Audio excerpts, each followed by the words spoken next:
Welcome back to Encouragement Corner. This is part 2 of Dark Places. We're going to pick up where we left off. We still needed to recap, or we still needed to get into what can they do to come out of dark places, right? Correct. Okay. Yes.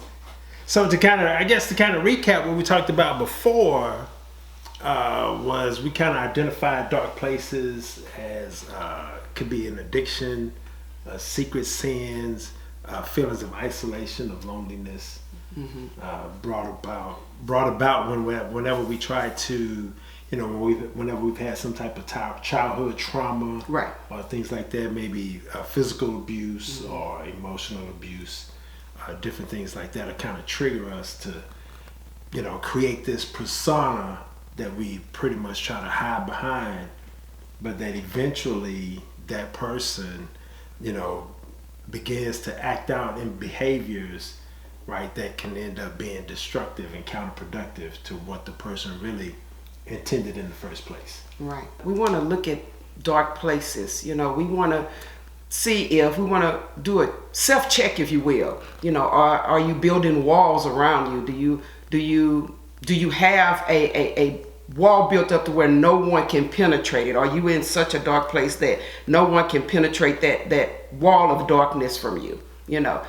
But I think a lot of people have walls. Well, yeah, but even if they have walls, is it a wall of covering the dark place, or is it just a wall of protection, or is it a wall that, what kind of wall is it? It's distrust, right? Okay, but is that a dark place? Yeah, I think so. How? Well, you build these, you built this wall up to protect you from, the danger that you perceive, whatever it is that hurt you. So the question that I have is, how do we find ourselves in dark places? How does that happen? Well, I think one thing we kind of set out in the last video was that, dark places are typically created, when we experience some type of hurt, some type of trauma, and we build up this wall in front of us that we try to hide behind to protect that person, right, that was hurt. And so that's how, typically it happened at a time when we felt powerless to do anything about it. And so that's why we typically, build those walls around us. Yeah, and sometimes those walls just cannot be broken. Sometimes those walls are it's almost like a fortified city around your emotions, and what happens is when you grow older, that childhood trauma grows with you. And so one of the dangers, though, if you think about it, typically, we built the wall to keep people out, not realizing that same wall keeps us trapped in. Ooh, that's true. That is so true. It keeps us trapped from everything around us. It works for us, and then it turn around and works against you. Yes, it does. Because now you're at the stage in your life where you want a relationship, you want to be married, you want to grow but you've been hiding behind this wall for so long that even you don't know how to break out. Man. Right? And the wall is so fortified that, anytime you get close to somebody, or anytime you experience something that reminds you of what you went through in your last marriage or in your last relationship or on your last job, anything that happens, you revert back to, you hide back into that place. You can't come out. And so you never really deal head on with the thing that's coming against you. So, in part 2, you know, how did you get there? That's the question that I have. How did you get there? Of course, you can ask me that question. You know, so how did you get there? How did I get there? What caused me to land in that place of darkness? You know, and I can ask that question to you all. What caused you to land in such a place of darkness? You know, I can point to one particular incident, you know, in my life, but many of you can't point to one particular incident in your life. You know, it can be a variety of things that cause you to get there, you know. So do you think that that's why it's so challenging to come out, because it's a multiplicity of things that caused you, you know, to start building these walls. Like every time something happens, you put up a brick, you put up another brick, you put up another brick. Of course. And because you have to try to break through all of those bricks that you put up, you know, and it's difficult. It's hard to break through that. But is it one thing? Not necessarily. You know, for some, you know, and even for me, you know, I think over a course of time, man, it was, when I think about it, it was a lot of things that caused me to keep putting, as you put it, the brick after brick after brick. So, if there were a lot of things that caused it, then how do you, what is the strategy for coming out, right?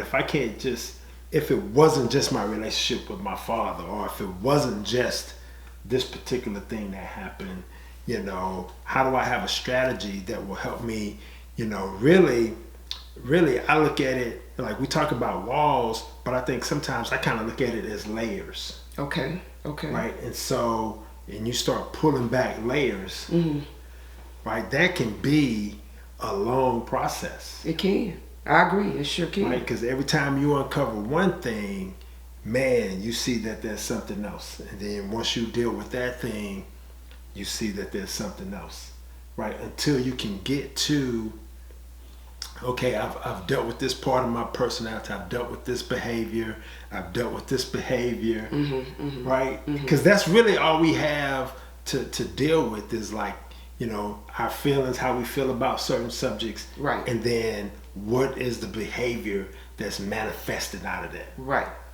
Because that's, you know, that's our life. Right. And that's another question you can ask yourself. What's the behavior that's being manifested from me being in my dark place? You know, is it the fact that nobody loves me? You know, did you go through a time of neglect, you know, and that made you feel that no one loved you? You know, is it that you can no longer cope? You know, think about how many people, think about that. How many people have absolutely no coping skills?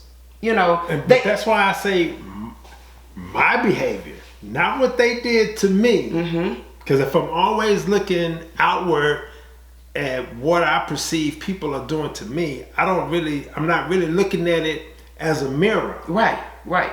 That maybe people are just reacting to what you put out. Right. So I can't change my life by trying to change how people react. I can only change what I put out. So if I don't like what I'm getting back, let me examine what I'm putting out. See what I'm putting out. Some other things that could cause you to go into a dark place: loss of a loved one.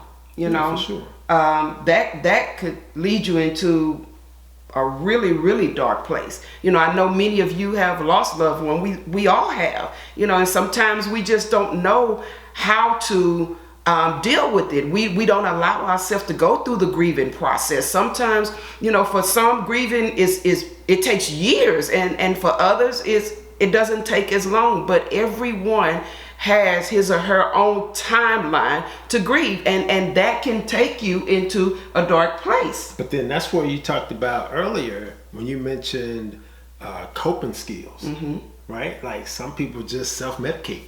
Yeah, that's true. Instead of, you know, dealing, like you say, realizing that grief is a process and going through, and that's why we talked about in the last video, getting help. Like it's not a bad thing to seek professional help. Right. When you have experienced something like that, there are professionals that can help you realize that this is a process. Okay, so then since we're looking at things that get you there, some people turn, and I think you said this, they turn to drinking and drugs. You know, that's another thing that get people there. The fact that I cannot cope with what I'm dealing with, so I need something to numb the feeling. I need something to take me out of this reality that I live in. So I'm gonna go and get high, or I'm gonna go and get sloppy drunk, you know, and I'm just gonna be numb. Or I'm just gonna sleep around. So I never have to commit to any one person. That's I never it. have to deal with, you know, the challenge of having a close relationship. Right. The conflict, because eventually you try to build a close relationship, right, you're gonna butt heads. Oh yeah, definitely. Right? Like you said before, if you don't have coping skills, if you don't understand, like, this is part of the process, this is how two people come together and build one life, is they learn how to deal with each other's differences. Right. And so if you don't understand that all of these things are processes, you try to negate the process. And many of us do that. Negate the process, you know. And that's when we cause more damage to ourselves. You know, that's when we do more harm to ourselves, you know. So let's look at, we kind of talked about what got us there, but let's look at some of the dark places themselves, you know, like depression. You know, how many people have fallen into a state of depression because of everything that has gone on in their life?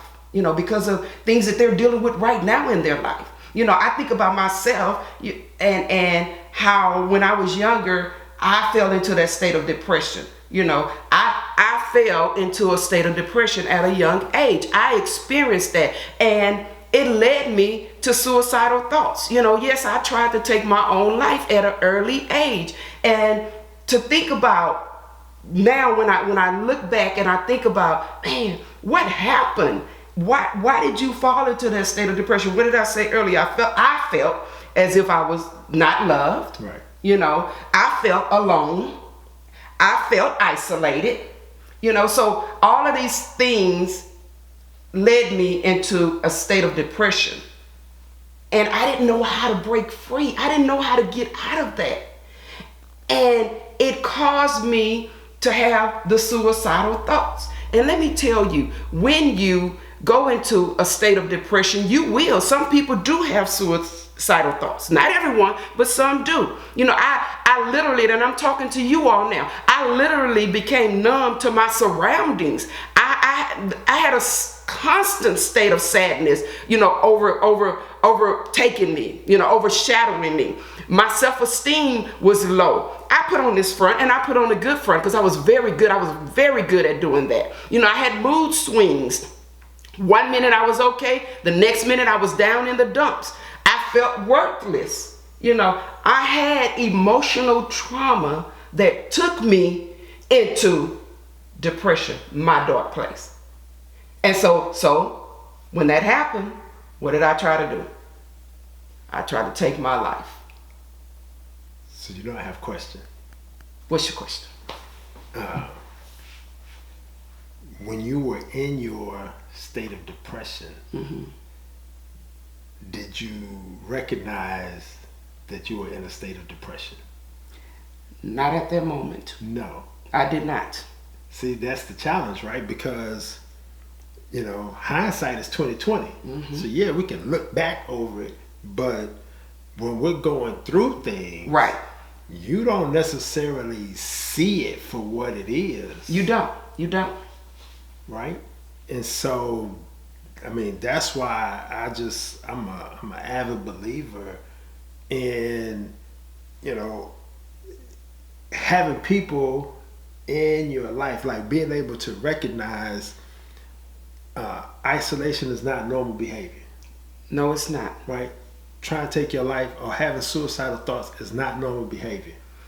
Yeah. Right. You gotta talk to somebody. You gotta have somebody in your life. Like we're not designed to do life alone. We're not supposed to do this alone. Right. Right. And if that's one point I think that we can get across to people, just throughout the life of our ministry, it affects married people, married couples, singles. Like, man, we have to, have outlets that allow us to be together, to have. That's why mentors are so important. Yes, I agree. Right. That's why I believe like pastors are so important. Like you got to have these people in your life that can see what you can't see, because when you're in it, you can't see that. Right. I agree. So having the people in your life who can help you get through it or overcome, I agree, that is extremely important. For me, when I had the suicidal thoughts, the only thing I could think about was, it's best for me. This is best for me. This is best for everyone. I did not want to live. So what did I do? And I'm talking to someone out there now. What did I do? I got a handful of pills. I waited till early 2 o'clock in the morning. Nobody was up. It's around 2 or 3. I poured the pills in my hand. Tylenol, extra strength Tylenol.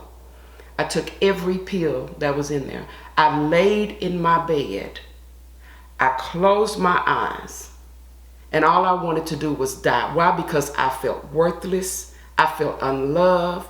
I mean, I had a whole lot of emotional torment going on in my life, and I didn't want to live. I didn't want to live like that because hear what I'm saying, somebody. Nobody loved me in my mind, but it was all a lie because everybody around me loved me, but I didn't see that. You see, and that's the thing. I didn't see that.